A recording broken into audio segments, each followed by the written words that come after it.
Good evening. My name is Glenda Cotter, and I'm the director of the University of Utah Press. And I'm delighted to welcome you all to this event, whether you're here in the Gould Auditorium at the Marriott Library, in one of our overflow rooms, or watching it as a live stream. This is a super exciting event for us at the Press. Before we get started, I'd like to acknowledge our Dean and University Librarian, Alberta Comer, and her husband, John, who's here with us. That was a quick.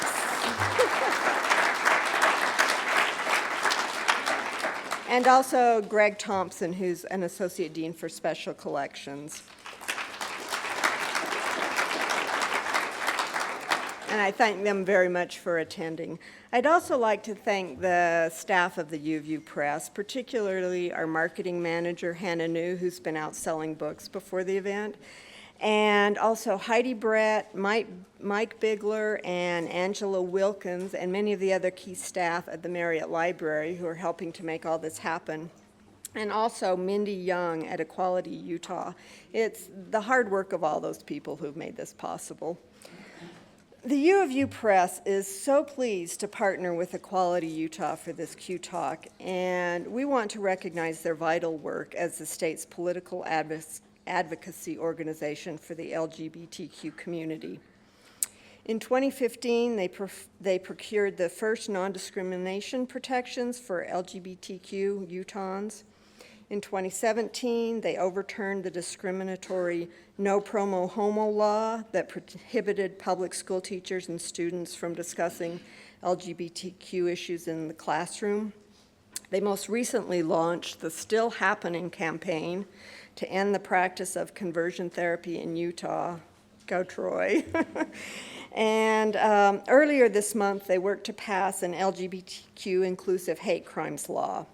And it is a real honor for us at the Press to partner with them, and we're so grateful for the advocacy efforts.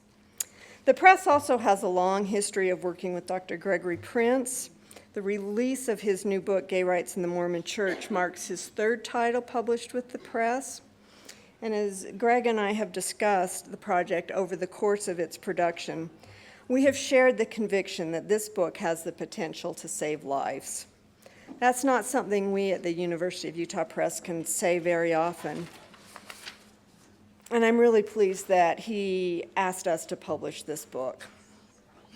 And as most of you will have seen, copies are available for sale out in the lobby. And if you don't get a copy tonight, books should become widely available at local booksellers early in April.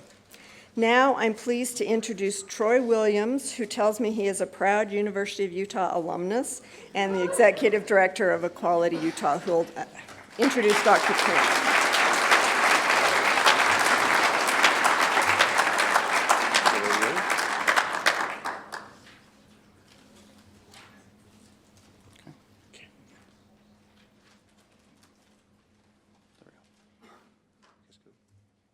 There to bring people together. They're united. If we don't have people power, then we don't have anything. People are activated.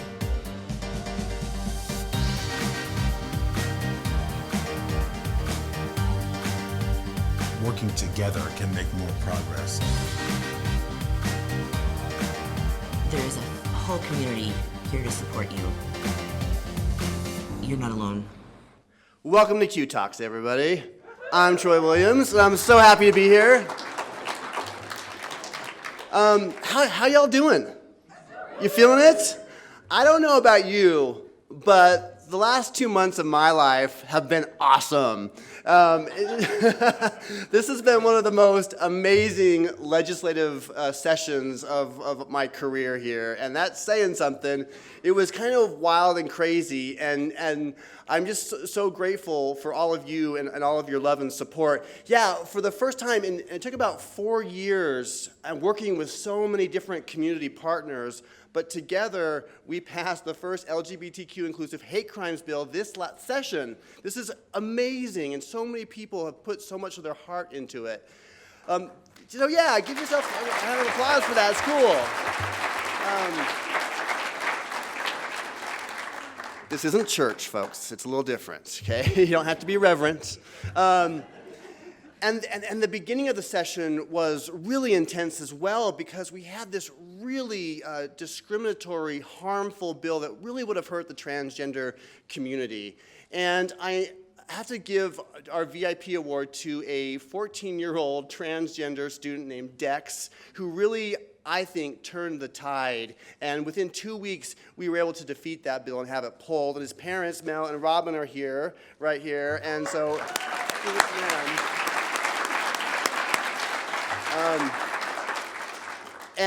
and then, of course, we launched Still Happening, and as you may have read in the paper, things got a little bit crazy with the legislation to end the damaging, harmful, dangerous practice of conversion therapy. And I want you all to know that the governor and we're talking, okay? We're in communication right now, and sometimes in this work, it took us 7 years to pass LGBT inclusive non-discrimination law. It took us 4 years to pass a hate crimes law. We're going to do that within this year or next year. We will end conversion therapy in this state. I promise you all of that. And because it's about saving lives, and I do believe that the governor and the legislature are concerned about saving lives. And things got a little bit hijacked, but I think it was on a macro level, I think it was important for everything to happen the way that it did, because when we first started this campaign, everyone was saying to me, well, Troy, this is kind of a message bill. Conversion therapy really doesn't happen in the state anymore. But we'll support you, but this isn't really happening. But in our second committee hearing, all of these conversion therapists came out. They came out from the 1980s and 90s where they were hanging out, and they were out in force. And they were able to successfully hijack the bill and rewrite it to protect them. So we were able to block it after that happened, and with a little bit of drama. but what I heard from lawmakers, we send these texts out to you and emails saying contact your lawmakers. All of our lawmakers were telling us that they were receiving all these emails from Equality Utah and the Eagle Forum, but Equality Utah texts and emails were coming in at a ratio of 10 to 1. That's because of you, and I want you all to know that when we are involved in this work and we're up on Capitol Hill, the love that we feel from you is so strong and so powerful. And sometimes you send me emails, I don't get a chance to respond to all of them, but I want you to know how much your support means to us, the entire staff. It keeps us through those dark days when we think that everything's going wrong, but we know that you're there and that you're supporting us. So thank you so much for being there for us. So a couple bits of information, and we'll get right to Greg. Not something that I'm really excited about with Equality Utah. Every year in southern Utah, we have a big event called the Equality Celebration. We would love you all to come. We're featuring, yes, Mindy's very excited about this. We're really excited. There's an incredible community in southern Utah that have really come together, and they're really vibrant and strong. We're bringing Jason Cosmo to perform Dolly, and we have this whole theme of lumberjack glam. So we want you to come and dance your axes off.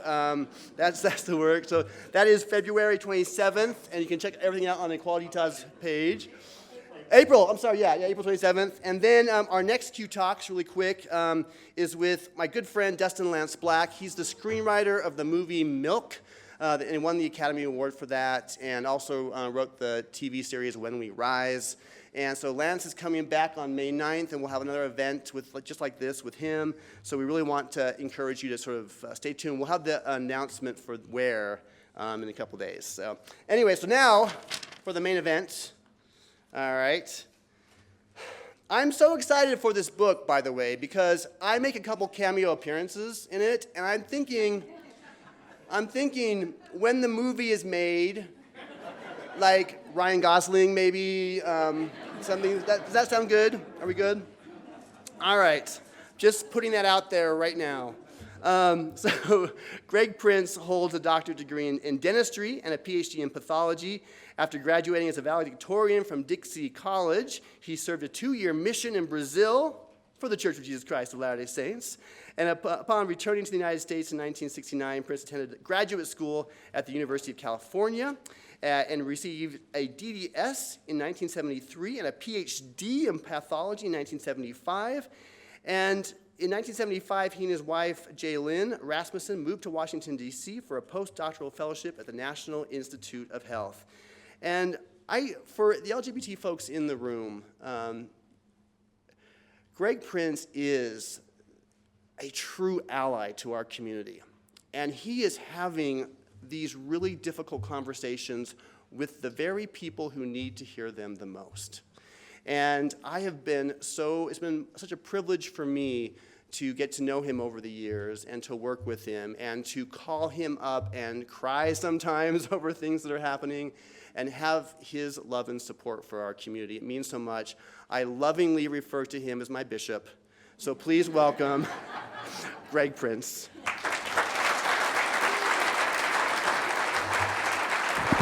Ooh.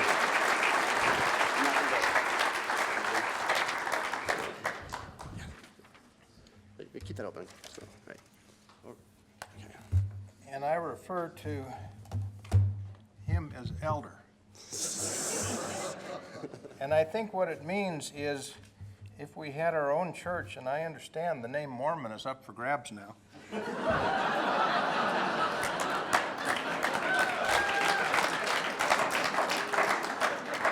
That maybe I could be the bishop and you would be my elders quorum president. Now, before we get going, I want you to do something for me, and then I will explain.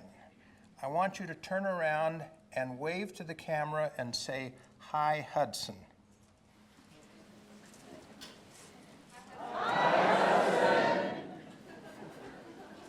Now I will explain.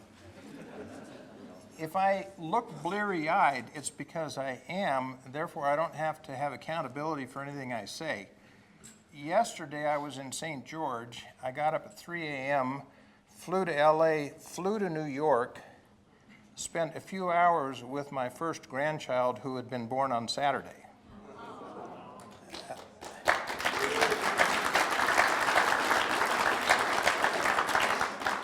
And then this morning I got up at 1 o'clock a.m. Utah time and flew from New York back here. And then tomorrow morning I get fly back to Maryland. So I don't know where the heck my mind is. It may be hovering over Omaha. Years ago, since we're into Hudson, when diapers were still made of cloth, a new father who happened to be a Major League Baseball player was informing his teammates how to change a diaper. And he says, you take the diaper and you put it on the table with the point of it towards you. He said, you take second base and fold it to home plate and put the baby on the pitcher's mound. Then you take first base, third base, and home plate and pin them. But if it rains, you have to start the game over.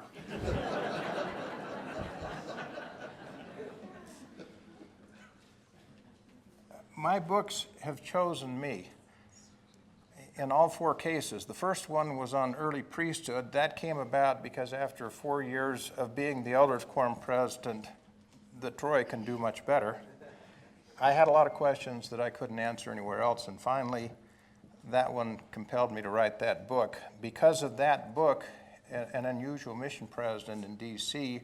who read some draft chapters of it said, I have your next book. He was the nephew of Claire Middlemas, who was David O. McKay's private secretary for 35 years.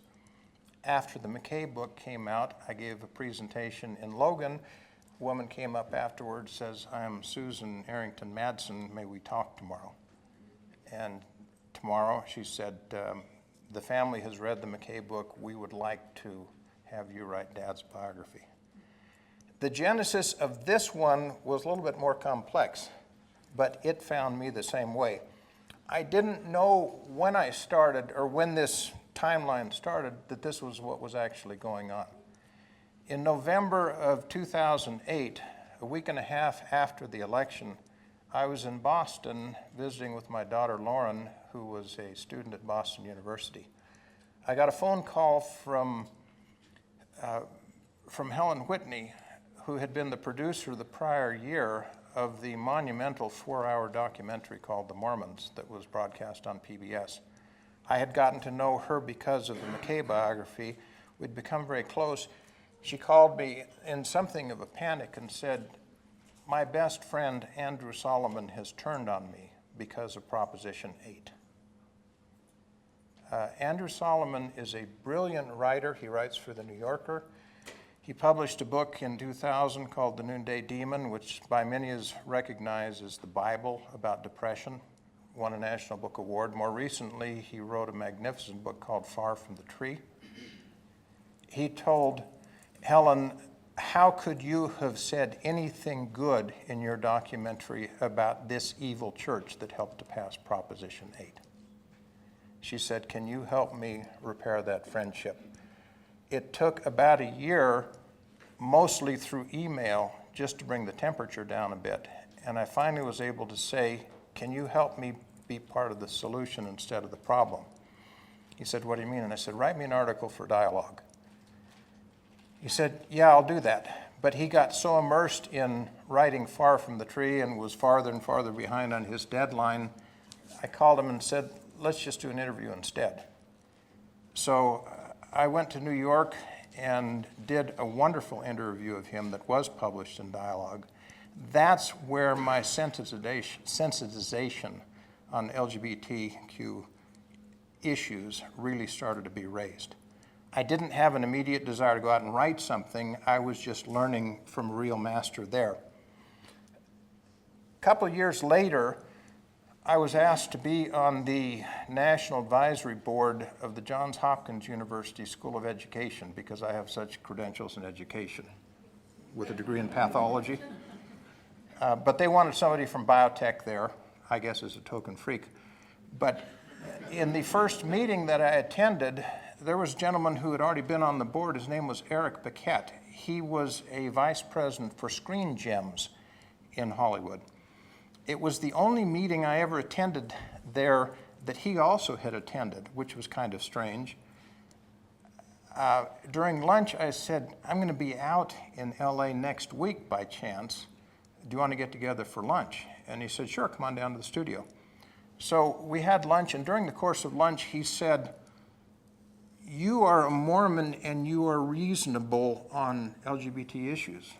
I said, "Well, yeah." He said, "Would you consent to meeting a friend of mine? He is an activist. He started an organization in California called the Courage Campaign. His name is Rick Jacobs." And I said, "Yeah, I'd be happy to." So the next night, the three of us met for dinner. And after about 3 hours, Rick said the same thing. "You seem to be normal. You seem to be open-minded about these subjects."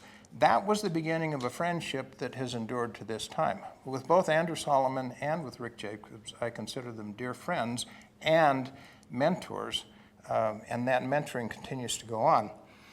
Not long after that, I was introduced by Brother Darius Gray here, who is my brother-in-law, I'm sure because he calls my wife Sis,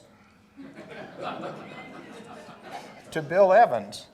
And as that friendship developed, I mentioned one time my friendship with Rick Jacobs, and Bill said, "Do you know who he is?" And I said, "Yeah, I know who he was, but times have changed." So now we move into 2012, and in November, I get a call from Bill saying, "I've taken this up the ladder. Would you and Jalen, on behalf of the church, invite Rick and his partner to attend the Tabernacle Choir Christmas concert and fly out here and be their host?" Which we did. We flew out, and since the concert started at 8 o'clock, I talked to Jim DeBacchus and said, "Why don't we do a dinner beforehand and just get some of these people together?"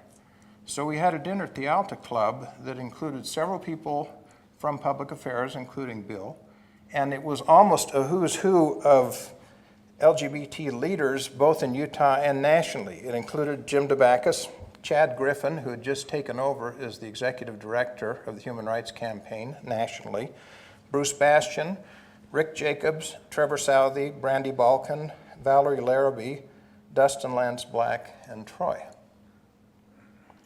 At the end of the dinner, we still had a few minutes before I had to walk over to the conference center for the performance. And so Jim jumped up and says, you stand up and just tell us your thoughts. It was the equivalent of a testimony meeting, very spontaneous. And among those who he called on were Bill Evans, who said, I want you all to know that a major reason that we are here tonight is Proposition 8, and he was right.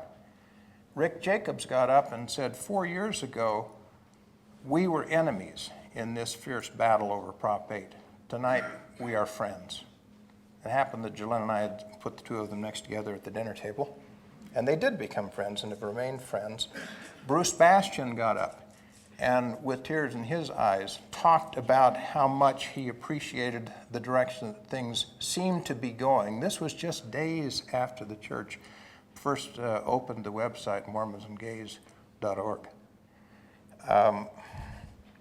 Lance Black got up with tears in his eyes and talked about the hope that he had of eventually reuniting with his biological family. And Trevor Southey, who was suffering from cancer that ultimately took his life, with tears in his eyes said, words cannot express my feelings this evening. All of this had an enormous effect on me and what I was thinking and where I was going.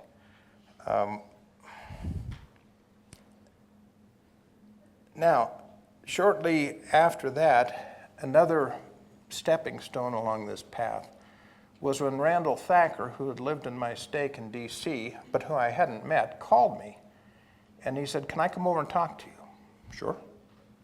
He came over and we spent about 3 hours one evening. He said, I am in the running for the president of Affirmation. He said, this is what Affirmation has been for 3 decades.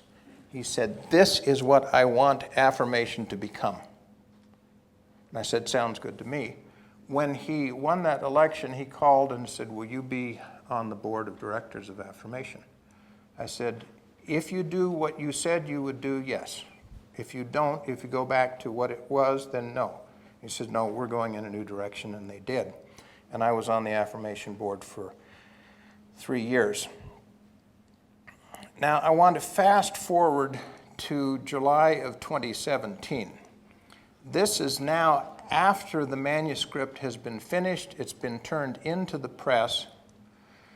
Jolene and I go down to North Carolina during the summer. We have a home in Kitty Hawk. It's a great place to unwind.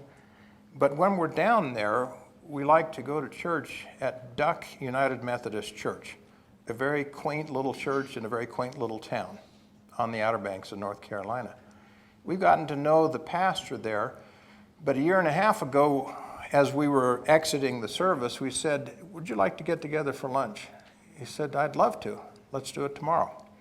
We did, and just in bantering back and forth, here's what we do, here's what we do, I said, I'm working on a book on the Mormon Church and LGBT issues, not knowing how he would respond. He's a third-generation Methodist minister from a very conservative family in a very conservative part of a very conservative state. You get all of that? He immediately said, this is a topic of great interest to me. And then he went on and told me why it was and which of his family members caused him to be rethinking this topic. That conversation was the genesis of him deciding that he needed to write a book. And so earlier this year, he published Homosexuality, a Conversion, How a Conservative Pastor Outgrew the Idea that Homosexuality is a Sin, with a co-author, research biologist, Gregory A. Prince. Because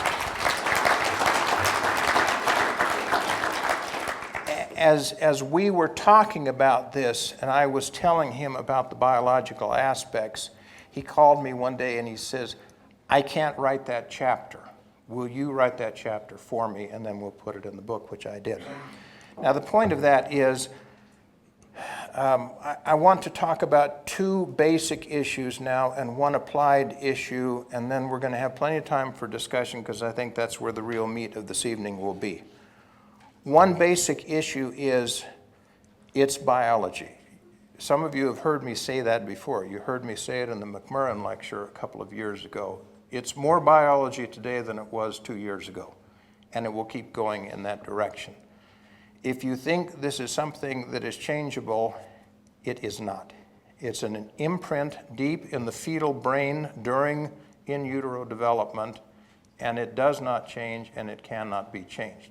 Yes, you can find some exceptions that may be bisexual, or there may be more fluidity in adult females than there would be in adult males, but as a very strong general rule, it is permanent, it is unchangeable. That's basic message number one. That comes through in this book. But the other thing that comes through in this book is that John Tyson is a biblical scholar. He got his master's degrees at Duke Divinity School. He got his doctorate in philosophy at University of Edinburgh in Scotland. He knows the Bible. He has written other books on it. This is the best treatment that I have seen for dealing with the issue of homosexuality in the Bible. And if you thought you knew what the Bible taught, forget it. Because he convincingly goes through and says, here is the context, here is the language in Hebrew, here is the New Testament language in Greek. This is what it means, and it had nothing to do with the consensual, long-term loving relationships that we think of when we think of same-sex relationships today.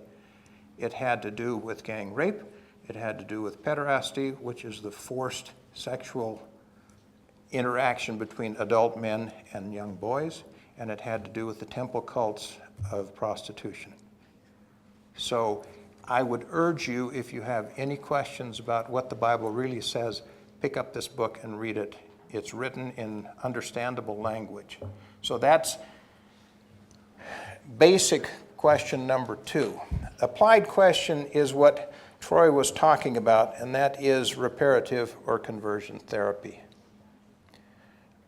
I look at this from two angles. One is, as a scientist, seeing what I have seen now of the science of sexuality, I understand that it can't be changed. And so on that basis alone, why are we even trying this? But the second, also as a scientist, is I think of a term that many of you have heard of with respect to medical practice, and it's called evidence-based medicine. It turns out that a lot of the things that physicians do, even in a modern era, are things that they do because that's what they were taught. And those people were taught by earlier generations and so on, and there has never been the really critical testing of some of those methods to see, does the evidence really support doing it that way versus doing it another way?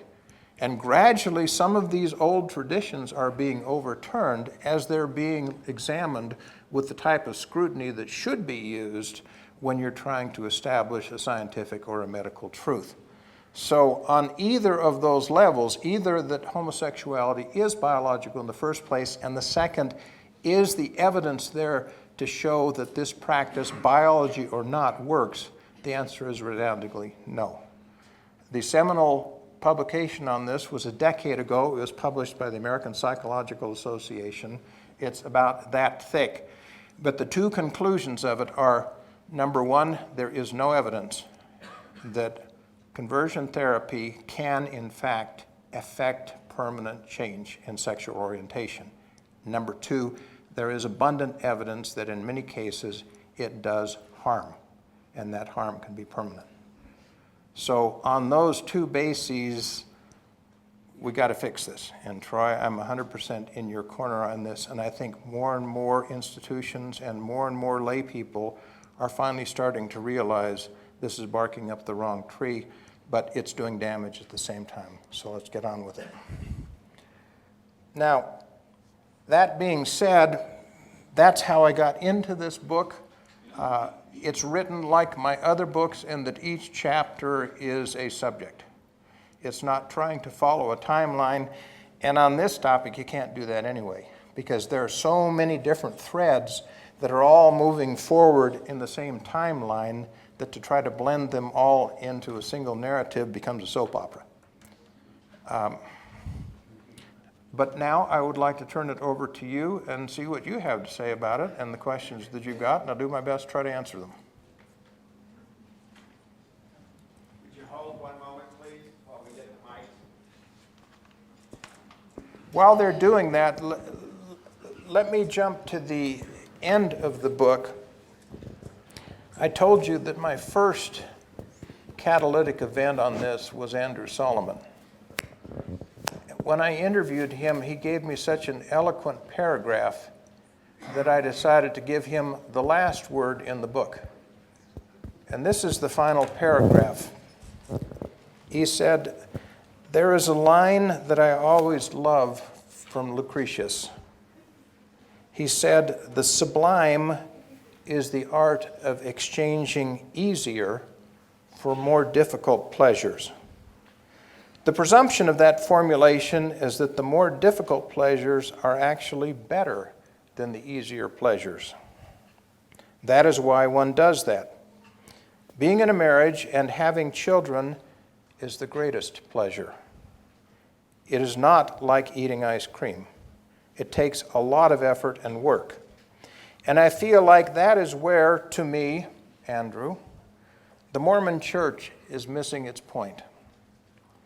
Though I don't expect that epigram from Lucretius would be the basis of church policy, I think what the church should ideally do, and does appear to do in the context of straight relationships, is to support people in crossing from the easier pleasure of momentary carnal satisfaction into the more difficult pleasure of love and family and relationship. There's wisdom. Do we have the microphones now?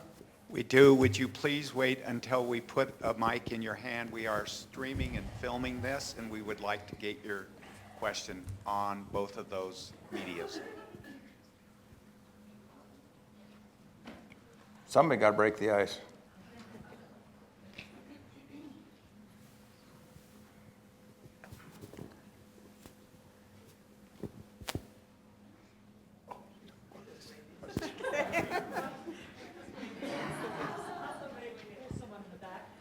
Yeah, Brett, wait till the microphone gets there.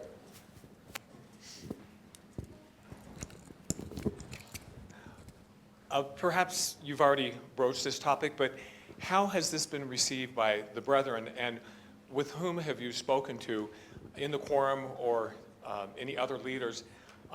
And so, what's the scuttlebutt downtown? All right, you asked two questions. The answer to the first is I don't know, and the second is none. I don't know meaning I don't know what their reaction is, and the second is I haven't spoken to any of them. I did, near the beginning of the research phase of it, I did approach the church through the public affairs department, and I spoke with Michael Purdy, and I said, here's what I'm doing. I don't want anybody to be blindsided by this project. There are people who were involved, particularly in the Prop 8 issue, that I would like to interview. And he said, I would be willing to take that request up the ladder for you. So I wrote a several-page prospectus. This is what I intend to write about. Here are chapters that I'm working on. Others might follow. Here are people I have already interviewed locally and nationally. And here are the people from the church whom I would like to interview. It took 4 months, and then I received a one-line email from him saying that the church had chosen not to grant access to those people. So that was the possibility of a direct discussion, at least with people at the level of the 70 and some professionals in the church bureaucracy. But that never happened, and there has not been a discussion with anybody at that level on up since then. Follow-up question?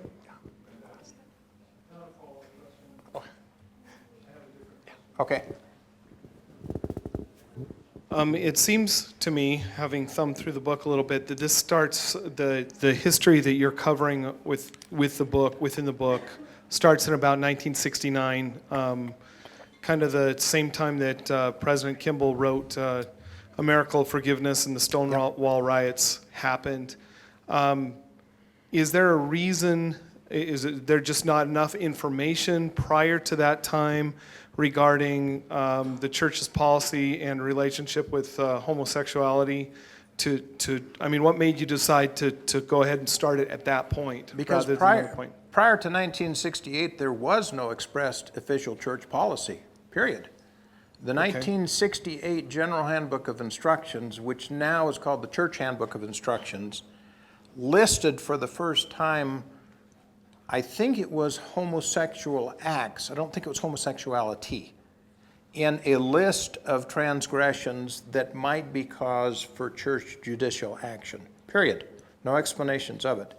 So that is a logical starting point, because prior to that time there had been no publicly expressed policy on the issue. Yes, it had been discussed privately, and yes, there may have been actions taken here and there, but nothing in the form of a policy. It is an interesting irony that in 1969, within I think about 3 months, you had the Stonewall riots and the publication of Spencer Kimball's Miracle of Forgiveness. And that certainly kicked it into a higher gear within the church because of his one chapter called Crimes Against Nature. And because of his standing as a senior apostle, and then even more so 4 years later when he became the church president, that book achieved semi-canonical status, much to the regret of a lot of people who suffered a lot, and I think some who ended their lives because of that book. Oh, I ended up divorced because of that book, so. There you go. But in terms of the starting point, that's why. It's not an arbitrary date. It's that there were things that started to happen then that had not happened previously that allow one to draw a line in the sand and say, yeah, this is where we're going to start our narrative. Now, I know Mike Quinn wrote a whole book on homosexuality primarily in the 19th century, but that's vignettes, basically, of gay people. It didn't represent an official church policy on the issue. Okay, thank you.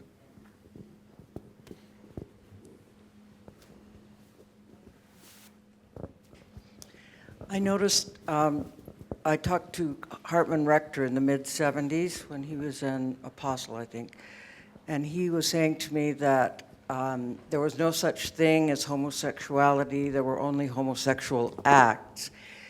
And I know I haven't been very much in touch with the church in decades since, but I've noticed that now I hear that there is such a thing as homosexuality, but one should not commit homosexual acts. Is there any insight you can give us on that transition of policy or thought, and if there's any hope for a further transition? I think, to go to the end of your question first, I have not yet encountered a single significant doctrine within Mormonism that has gone unchanged over the entire course of the church's history. So yeah, change is part of what we are. And in fact, we boldly stated, how can you be a church of continuing revelation without change? You can't have the one without the other. Now, on this issue, there has not been a straight line development to from where we started to where we are now. It's been an up and down thing. Initially, the transgression was homosexual acts, though they didn't define them. But during the administration of Spencer Kimball, the wording was changed and it became homosexuality, where being homosexual, even celibate, was grounds for excommunication. Those were the Dark Ages. And a lot of you probably have some tales to tell about those years. Those were the years when BYU security would stake out gay bars in Salt Lake City and then try to track down students and intimidate them to rat on some of their other friends. It was the worst of times. We have come a bit since then that we're back to the, okay, there is homosexuality, unless perhaps you would talk to David Bednar, who doesn't seem to think that there is. His words. But it's the acting out of what one is biologically that is viewed as sinful. So in a way, it's been kind of going that way and coming back this way and then going back that way, but not winding up where we started. It's a confusing narrative because it's a confusing string of events over a period now of over a half century. It's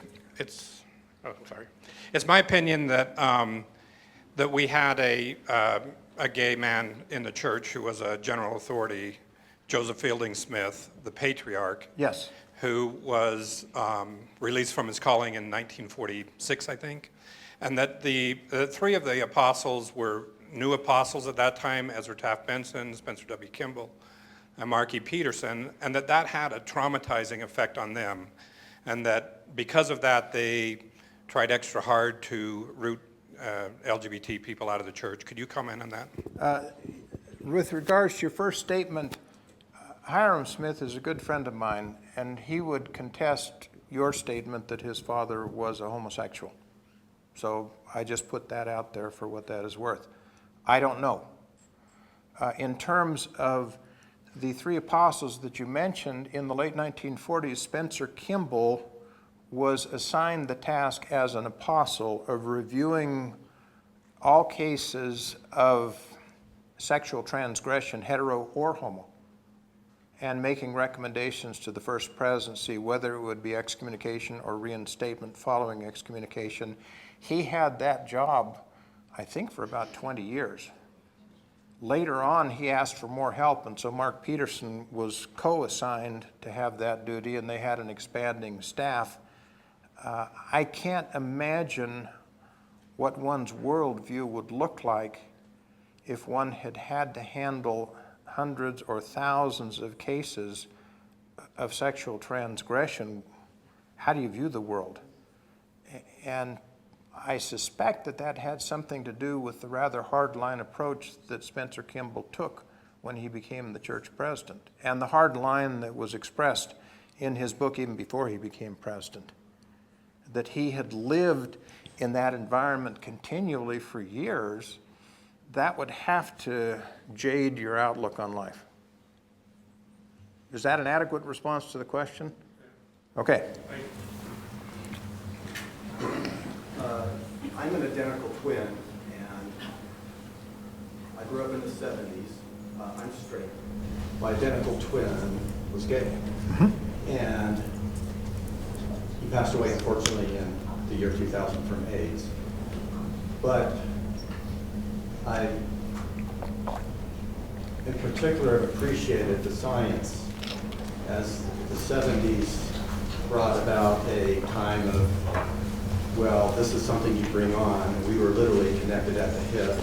Yeah. We went on our missions. And yet, a decade later, when things came out that this is maybe biological, that didn't settle well with me, as we were essentially the same biological entity.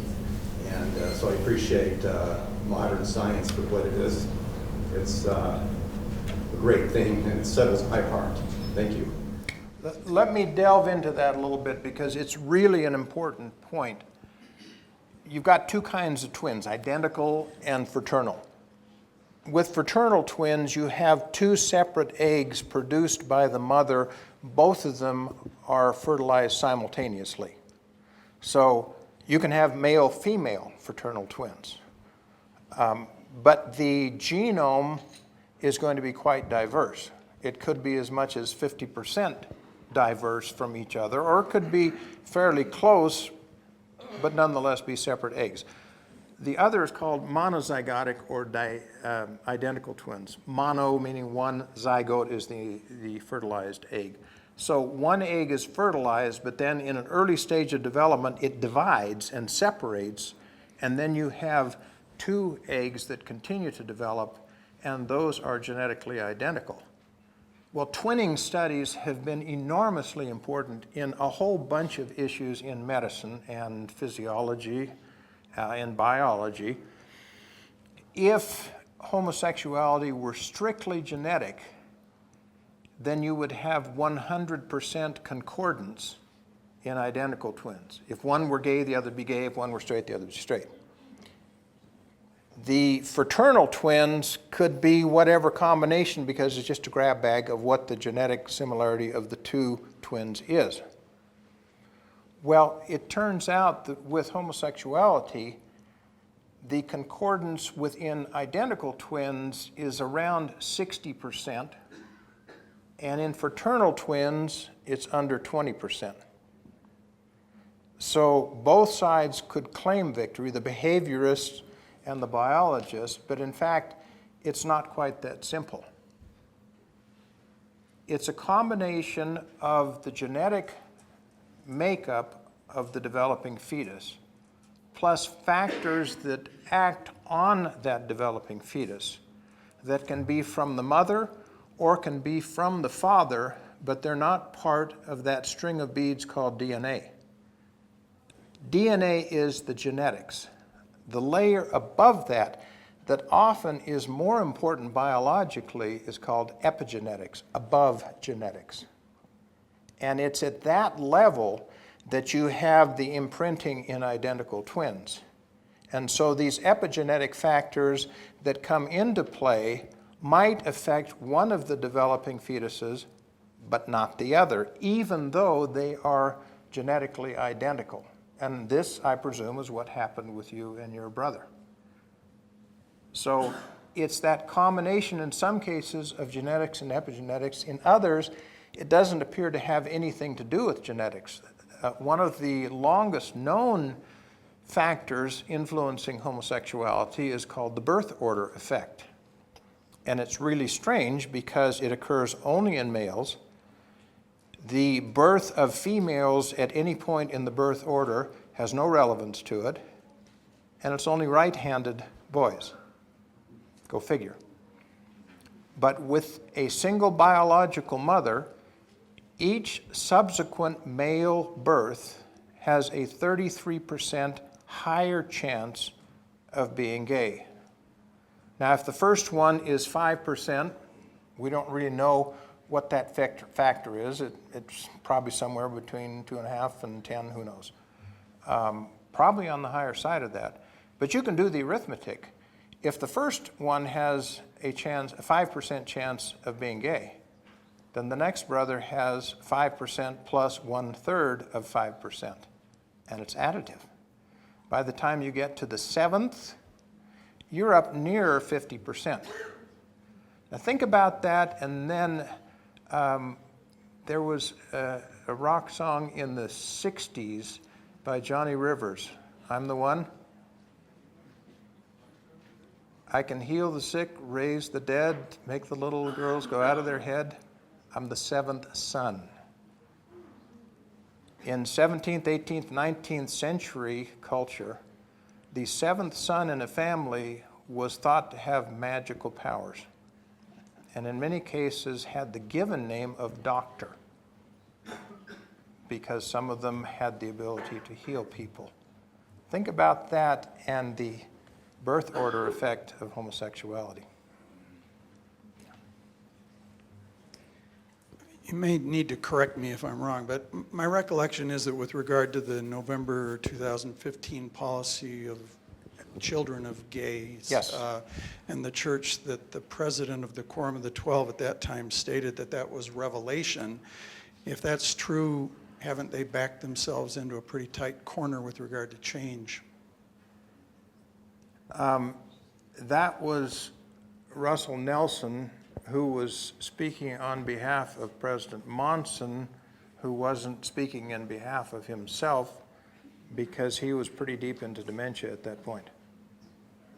So I don't know how binding that is, but your point is that by using the R word even secondhand, you're right, that puts you in a different, smaller corner than you might otherwise have been in.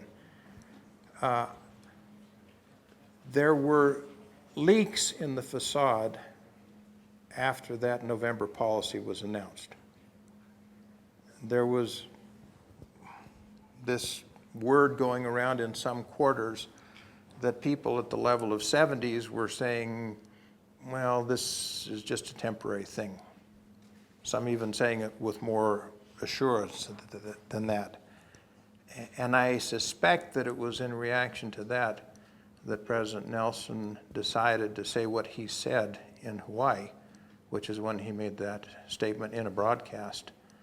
It caught his colleagues by surprise. They were not aware that that was going to happen. But certainly by invoking that term within the Latter-day Saint tradition, you're raising the stakes enormously. And yes, that is going to be a much tighter corner if they ever decide that they want to try to move out of that corner. Week after that announcement was made, I got a call from the president of Wesley Seminary. Subsequent to that, and currently, I was asked to be on the Board of Governors at Wesley. So I'm their token free. I'm the only Mormon they've ever had there. But David called and said, could you come over for lunch? And the main thing he wanted to discuss was the policy. He had sponsored some Mormon events at Wesley Seminary. He'd had one of the 70s to the seminary for lunch. That person in turn said, David, I'd like to have you come to Salt Lake to meet with the First Presidency. They did in 2009. So David had a pretty good feeling, or he thought he did, of what Mormonism was about. He said, what have I missed? What is it about Mormon theology that justifies beating up on infants? And he was absolutely serious. And my response was, David, there is no justification for that I know of, or that I can even imagine. So parts of that are really problematic. When you start to, for instance, deny infants that rite of passage that is the collective voice of the community of believers saying, we acknowledge the birth of this baby. You've taken that away. So that in a real sense, that baby has no identity within that community of faith. That's very harsh, and I don't understand that. Yes? Hi. Oh. Thanks for this. This is amazing. Why do you think then, since 2015, it's almost been a double down? And subsequent conference talks and subsequent even statements and even changes to content on websites, it feels as though it's getting meaner and meaner. What could be a reason in your mind that that would be the case? Aside from national politics kind of trending that same direction, what would be the case, what would be productive about that stance? I don't know. But by my count, at least, in the last general conference, I think there was only one talk that even dealt But with it was a big LGBT one. issues. It was a doozy. I understand, but that may be significant that it was one voice and none of the other voices chose to go in that same direction. But my short answer to your question is, I don't know. One of the things that I do see, and it's part of a larger phenomenon that we are wrestling with at Wesley. How do you keep millennials and younger generations involved in organized religion?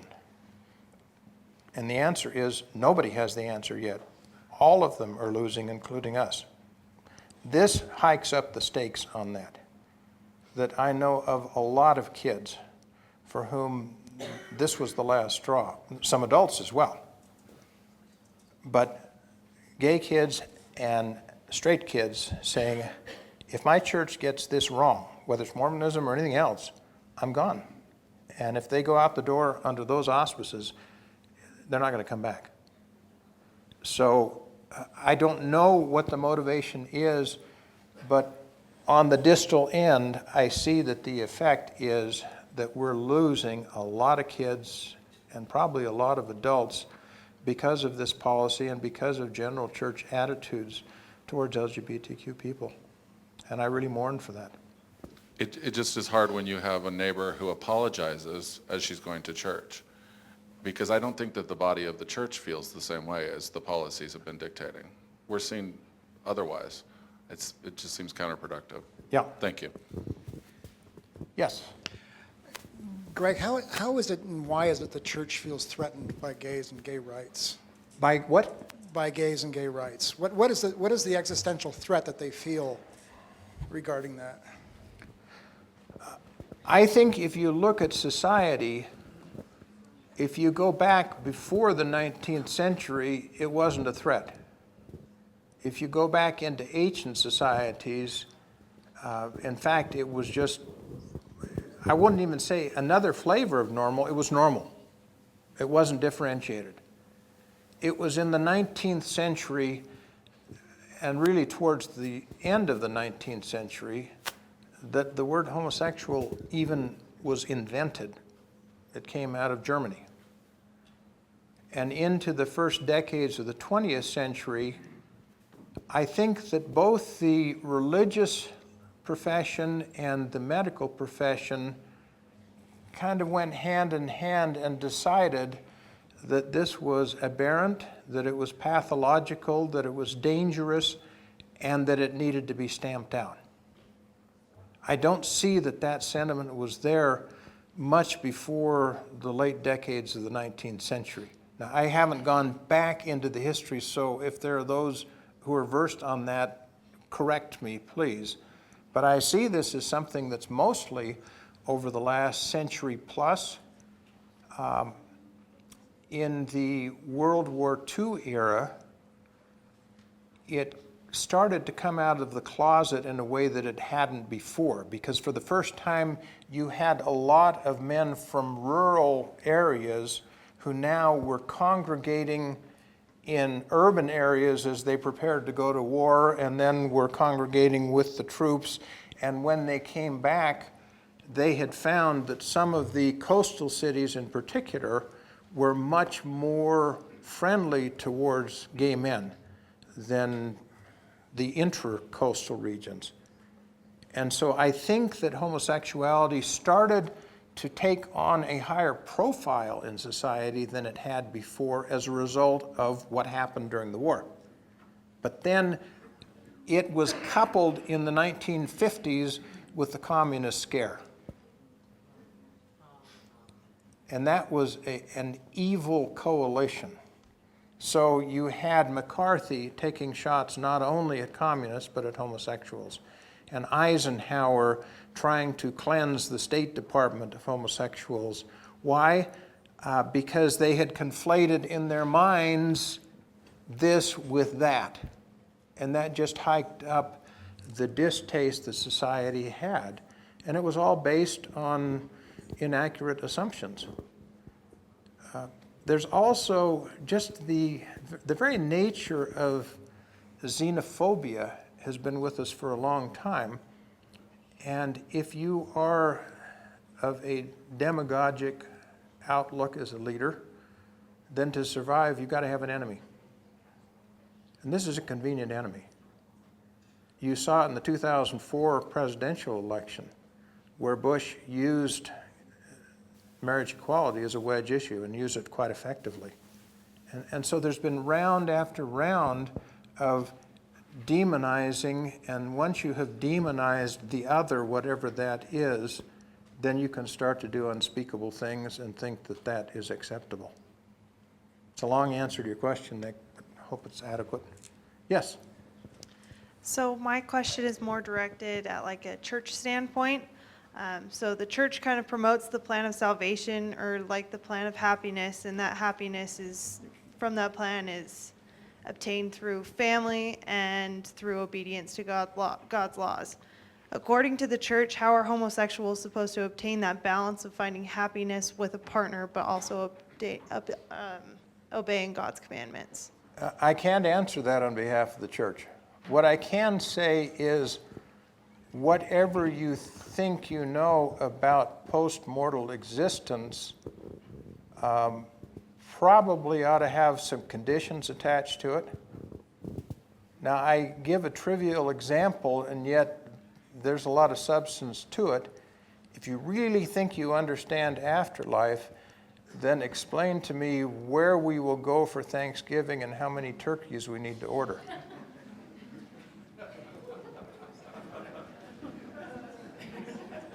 How is family defined if you got all of these generations that spring out from each other? Who has the family? I don't know the answer. On one level, we have an afterlife theology that sounds very upbeat and promising, but if you scratch just beneath the surface and say, so what about the details, you come up realizing, I don't know.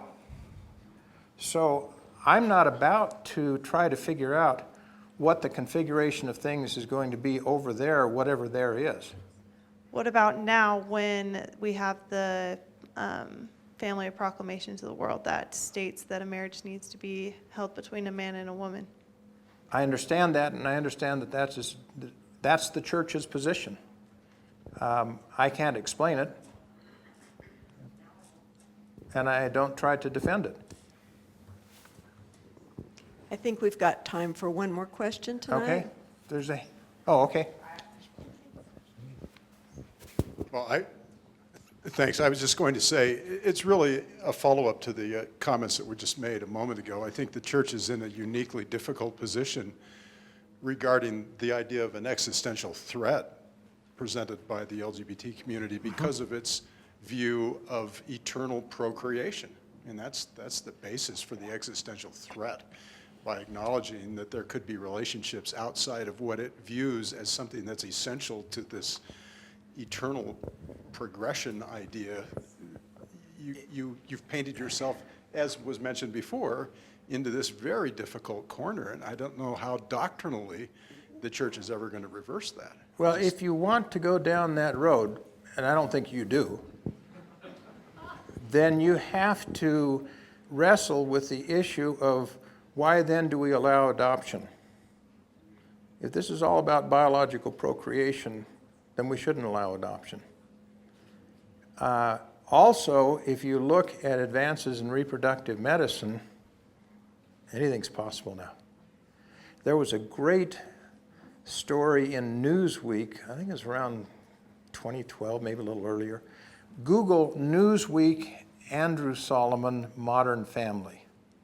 And there's this photograph of about 20 people, and they're all related, but in really strange ways, like Andrew was the semen donor for his high school sweetheart to have it.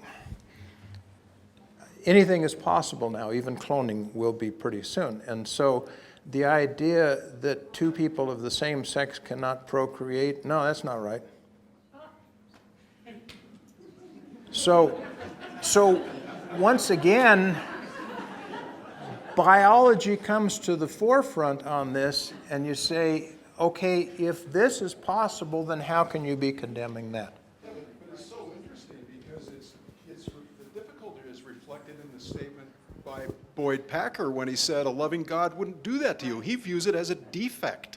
Yeah, except he had to change that the next day. Yeah. Well, he didn't. Somebody else did for him. But yeah, your point is really well taken, and I just think it's. He also tried to canonize the Proclamation on the Family, and that was struck from the record. Right.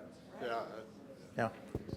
It's complex, but the more we learn about the biology, the more problematic the traditional responses are. They don't hold water. And maybe we need to back up a bit.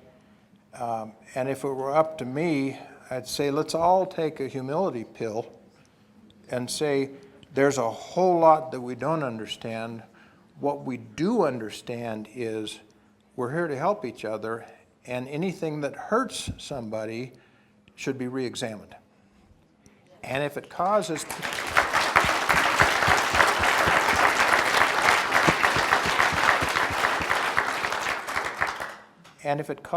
anybody to take his or her own life, how in the world can you sit there in silence?